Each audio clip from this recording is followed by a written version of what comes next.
This quiz, which I like to think of more as an interactive lecture, introduces you to coordination, which is a really important sentence writing technique that allows us to take two independent clauses and bring them together. Let's remember what that means. An independent clause is a group of words with a subject and a verb. And as you know, I like to focus on what I call dynamic clauses, where a specific noun, like active voice, is paired with an action verb, like brings.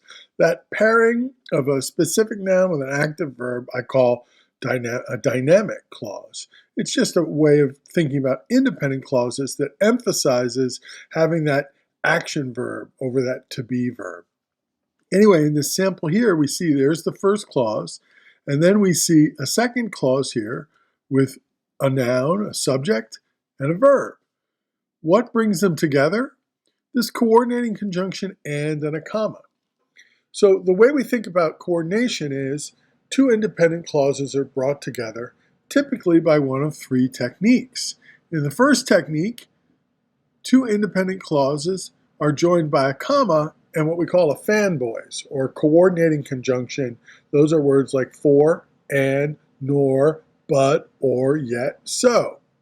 The second technique has two independent clauses, but this time they're joined by a comma and some kind of transitional word or phrase, like a conjunctive adverb, nevertheless, however, moreover, or a short word or phrase, like for example, in this way, in other words.